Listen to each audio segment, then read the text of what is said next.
us face to face. Now today we have a very distinguished guest on this show, and somebody who I am a big fan of, Professor ABHIJIT Banerjee. The world knows him as the Nobel laureate 2019 Poor Economics. It's a big book. Niche, no doubt, but very big, path-breaking, huge concept. Professor, welcome to our show. Thank you. Professor, give us a general idea about poor economics, the concept, not the applications, more the concept. What is it exactly? So I think we realized that when in the early 2000s, that even though there was always a lot of views about poverty and a lot of this is why poverty happens, that's why poverty happens, this is what you need to do, there wasn't really an attempt to sort of harmonize them, to bring them together and say that, how could this be true and that be true together? So let's ask the question, what can we say based on relatively reliable evidence on this question of what drives poverty and what to do about it? So that was the ambition. I mean, it's not a small ambition. It's a big ambition, and we didn't fully manage or even partially manage to get there. We got some steps, but that was the ambition. Now, this concept of poor economics, it's basically small steps. What you talk about, small steps. This is something like incremental improvement, like the Kaizen, also concept of the Japanese Kaizen. Yeah. How normally people like Sachs, so these economics, they talk about huge, you need to put in a lot of effort because it's momentum, it's like start and push. But how did you actually arrive at, it's almost diagrammatically opposite. That's absolutely right. Thank you for asking that. But at some level, I feel that it's a little bit of an illusion. The idea that you do a huge program, but a huge program, even if you think of, one of the government's flagship programs, in the end, once you get to the last mile, it's some money spent in some way. There is a whole set of steps about how to spend it, and somebody's making a judgment about this way or that way. So in the end, those questions of how to do it are always there.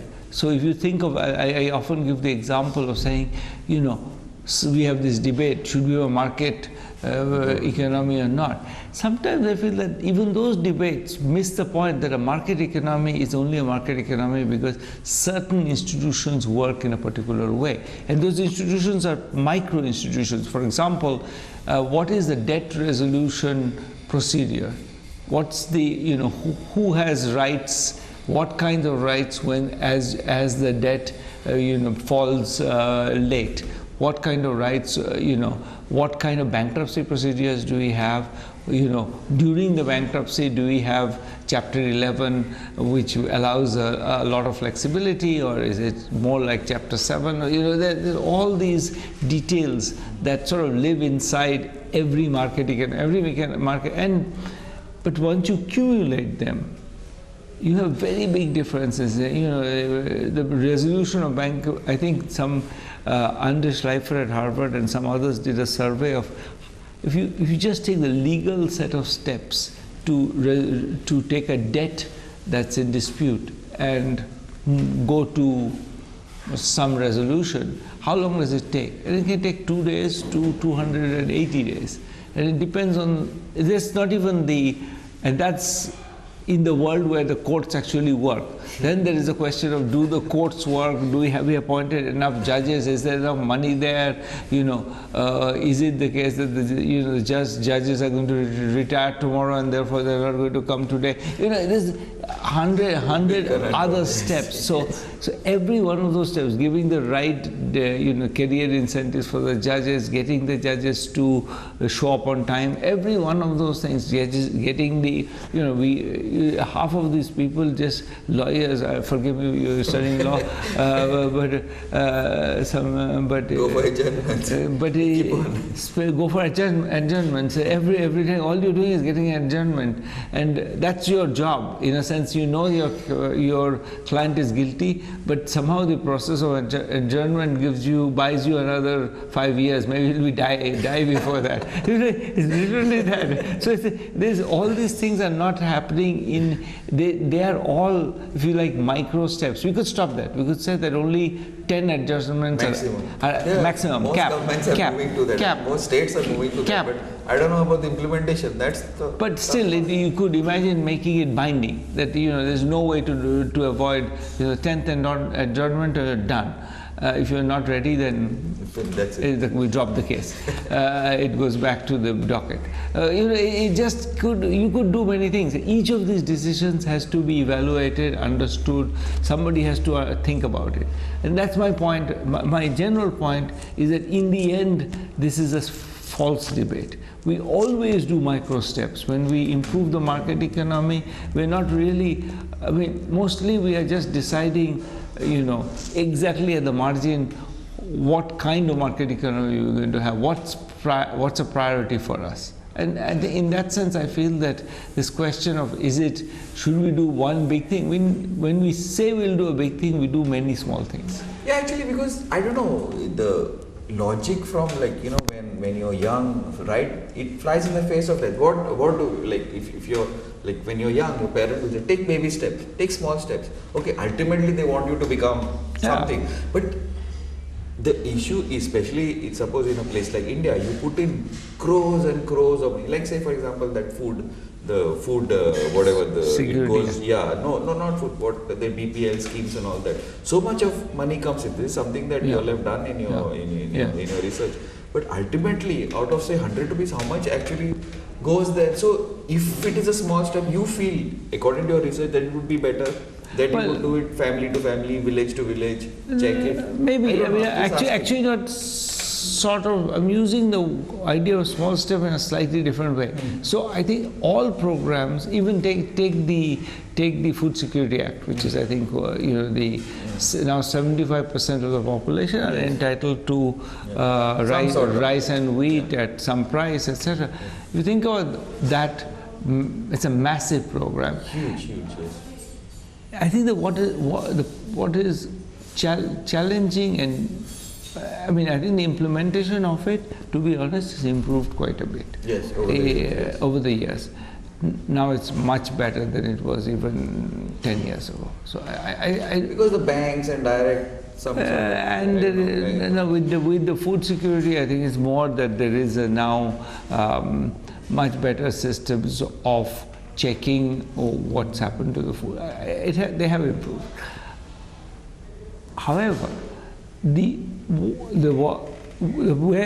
where they have decided to go big, and this is what I think is at the heart of the problem with this program, is at the level of connecting in a sense to the other big program, which is the minimum price support. Okay. So we have this gigantic infrastructure where we have a minimum price support. People produce too much rice and wheat, we buy them, then we give them away. Okay, but if we just didn't have the minimum price support where it is, or we had we capped the amount we're going to buy and start to move people. I don't believe in just telling people, look, you can't have it till yesterday you had it. I think it's unfair to them. After all, it's not, maybe others will benefit, they will lose.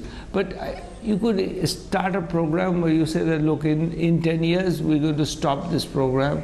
We're going to start, you better move out of rice and wheat into more sustainable crops. Punjab should not be growing rice. There's all kinds of very clear, and that then the Food Security Act sits on top of that, because you need this, you have godowns full of rice you are buying at the minimum, and then what do you do with it? Right. So in some sense, if the food was purchased locally, you didn't move it around, the storage is one place, there's very big leakage, lots of rats. If you just move that to a more local, I'm not saying you do it with a hammer, you don't tell people that today it's over. I think these are the livelihoods of people, and so you don't play with them. But I think if you did that with some thought and you gave them some warning and told them, here are some options, move towards those options, I do think that whole, so I don't mean necessarily, I mean, I think there are some big programs that are well designed and they work well. And even within those programs, the improvements are possible. But I don't think one should think in terms of it being, but I think that the bigness is, so big, small, as such, what I mean by that is that even a big program is at the village level, is it the PDS shop, is it working? How do I give it incentives to work well? So you're still making the choices. Then there is some macro pieces, like the connection between PDS and minimum support price. And there you want to ask questions. Is it really needed that we have this kind of connection? Yeah. So that's the sense in which I think... That sort of, it gives probably, I don't know if I'm like interpreting it right, it gives a wrong sort of incentive for people to go in for wheat or rice when it could have... It definitely. I definitely think that, I think the fact that people are producing, we are importing pulses, because we are and we are not producing. It's not that we are the world, a country where historically pulses were. We are the country where it came from, and it's not an accident that dal is our everyday. Every state in India is dal. It's the universal food of India. Yes. It could be sambar, it could be kali dal, but it's something. It's not an accident. So I do think that it's very useful for us to take a hard look at what should we produce? Is it sustainable? Is the water supply there? Are we distorting production? I think those are questions we should be looking at. Again, I don't think each of them is a kind of a well-defined, sharp, not big picture question. It's should we have how much subsidy should we have rice? How much of, if it's produced with, in Punjab, roughly you use 3 times as much water to produce a kilo of rice than in Odisha. Should you produce in Odisha or in Punjab? And those are very much specific step-by-step questions. And once you think about those questions, you can come to the conclusion that we need to reform our price support program. Sugarcane also now, sugarcane in Maharashtra, yes. That's another thing, big issue is coming up of Made and all. Because, I don't know, sugarcane probably you can get it for 25% what we actually grow. But then again, that's the... And again, water... It's huge water. Water subsidy. Yes, huge. And that's a huge problem. And India is going to be water deficient. In many parts are. We already are. Yeah, but some parts like Goa are not. But it could... No, I think Goa probably won't be, but Punjab and Haryana and West UP and all these places, and even down to Bihar, you start to see that. But that's going to be a huge problem. Oh, huge! And and in the south, in Rayalaseema and in much of Tamil Nadu and Chennai city, and there's a battle over the Kaveri water. So, a lot of water battles. Yeah, water is huge. Another thing which I wanted to get into a little bit is, see, ultimately it's money, right?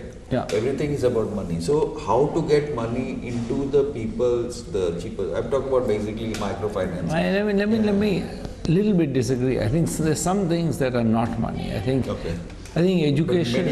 education is really not money. I think people are buying education that's really not useful. I think they are paying money, they go to bad private schools, or the English सीख जाएगा, लेकिन इतना सा English तो उसमें खास कुछ काम नहीं आता. Yeah, okay, fine. But this microfinance bit, this microfinance bit is like, I don't know. It's been hyped up a lot. A lot of companies have got into it. Now government is also CSR, all that. how far is it working? What is your So research I think sometimes that question, I mean, maybe you think it's boring to be told that the question is badly posed, but I think this one again, I would say the question of microfinance is sort of conflating two things. I think there's a story of microfinance which, I mean, was told by many people, and many people who, you know, who are well intentioned, that this is going to transform the lives of the people. Okay? Game changer. Game changer. And we don't see that for most of the people. We have randomized controlled trials, large numbers of them now, and for 95% of those people, it's not a game changer. It changes nothing. I tell you what it changes. I come back to that question. And it's important actually, so I want to say that. But it doesn't make them richer, it doesn't change their profession, it doesn't start them. Most people don't want to start businesses, they don't start it. So there's 5% really benefit. They change, they expand their businesses, they already had businesses typically, for them it's important. But what it does change, and that's what I was saying before, is consumption. What it really changes is, suppose I have 5 rupees, 10 rupees a day that I spend on tea. Can I turn that into a small moped? And that's where microcredit is critical. Okay. Because, and it's no different for you or me. I mean, I don't know, maybe you different for you, but I have a house because of a loan. I couldn't, my income is also almost not big enough to go and say, okay, there are people. Most people can probably. So you take a loan to buy a house. Correct. It's the same. It's like I take a loan to buy a cycle, a moped, a TV, a fridge. And those are important. I mean, if I didn't have a house, I would be less well off. So, likewise, by analogy, if a poor person who wants a TV cannot afford a TV, and if she can save, let's say 200 rupees a month and get and pay back a loan that they've taken over TV, it's wonderful. She can watch her TV. But is it not like in India we have a major issue with loans? That people, banks are scared of people not paying in something that has been addressed in here. But we see this on a daily basis. Like you go for a loan, a big corporate with so many lawyers and so many, can get a loan and then you can disappear. But like me, for example, like if I go to take a loan, I have to go to months and months of basically BS. So like, how does that help? I think. And what can be? How can you address it? Because this is a major policy decision, right? I think to bring people up. I think that the problem that we have it's absolutely true that I've written a lot about lazy banking, and lazy banking is very much this idea that I'm going to cover my backside when I lend. And how do I cover my backside? A big corporate, they have all the papers. Exactly. And that's my whereas if I'm a small entrepreneur, I don't have the same, I can't show you anything. When I can't show you anything, you are making a judgment. And if you're making a judgment, the regulator can come back and say, Glenn, why did you do that? Or how can you justify this? We're going to put you in jail. I mean, whatever, you must be corrupt. But in fact, a lot of the people, bankers, are actually scared. Really scared. We looked at what happens in a bank when the Central Vigilance Commission starts an inquiry. You get a 25% drop in lending immediately. And it lasts at least 8 quarters. So next 2 years, the first thing you do is, let me not do anything. If I don't do anything, nobody can blame me. I'm going to say, hey, Glenn, I don't know, he's not really creditworthy. And Abhijit, he's totally useless. And so I don't have to do anything. But because we can look at every investigation, we can see that on average, this leads to a 25%. As soon as CVC turn shows up, and in the nearby banks, also you see a drop. It goes away a bit faster, but in that branch itself, you see a 25% drop. It's what you do to cover your ass. That happens probably in government service also. They don't want to take decisions, yes, and yes. that's the reason why implementation is such a big issue. I think that's absolutely true, and it's sometimes we confuse it with corruption. Because I think there's some sense in which I think that because we have a lot of, both private and public vigilance about corruption, a lot of perfectly well-meaning people are also nervous about doing so. Obviously, and that I think probably it's media is also to be blamed with that. You take one thing and then it blows up. No, exactly. It takes a life of its own almost. Absolutely. I'm sorry for saying this, but it's absolutely true. We've seen this. Absolutely true. But also, it's also the case that I think the media perpetuates this idea of corrupt society. Which is not true, no? Of course there's corruption, but it's not everywhere there is corruption. Fair enough. I'm not saying that there's no corruption, but I also want to say that, in the end, lots of things have improved. We don't talk a lot about the fact that there are studies of NREGA, for example, in Odisha, from I think 2 years after the launch and 6 years after.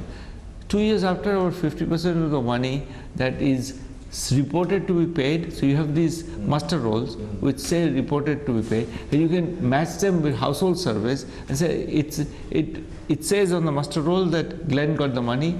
You go to Glenn's house and ask him, did you get the money? The gap was something like 50%. Okay. And that came down to 80 something, the gap came down to 15% or something, or 10%. And that's a huge improvement. That's hundreds of, thousands and thousands of crores of money were finally delivered. And people now use NREGA all the time. When there was the pandemic, they used it. And that's not accidental. It's a good, now that people figured out how to work it. So, but I've never seen a news story about how good NREGA has become. I mean, you see. I mean, there is at some point you must say that, look, fine, 15% of the money being lost in order to reach the poorest people. I mean, you give loans to corporates and 50% is lost. 15 lakhs and lakhs. Yeah, lakhs. So why should we be so focused on NREGA, corruption, bad, let's shut down. There is a lot of way we think about these things. The obsession with corruption in the government is extreme. Paranoid, almost paranoid. The private sector, the fact that big companies, they default on loans and then they try to buy. It was an example. I want to name the company, but we defaulted on a loan and tried. Then the company, the factory was put up for, and they tried to buy it back. Wow. What shamelessness. I know what you're talking about. Yes, absolutely. I know. Yeah, that's true. Professor Banerjee, it was a pleasure. There are a million more things that I would want to ask. It was a pleasure as well. Yeah, but I think we've out of time. I think we've crossed the time that we were supposed to speak to you. It was a pleasure. But in ending, I heard you about the cookbook and the recipes and then the innovation. Like first you got to get your legs, foundation proper, and then because that's also I think it's a life lesson, Professor Banerjee. What could you give us ending?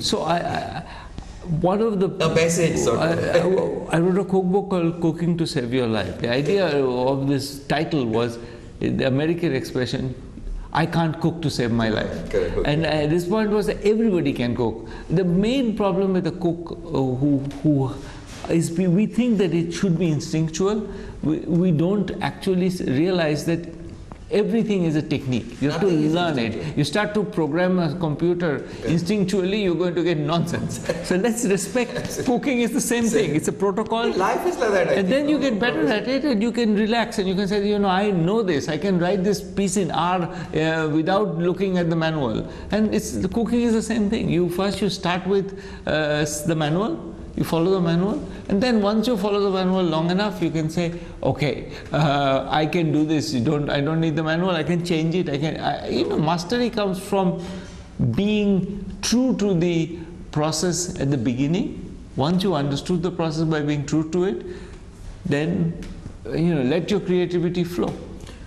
But Professor Banerjee, that is life, right? I entirely agree. In everything, it's true in software. It's true in medicine. I wouldn't do anything amateurishly.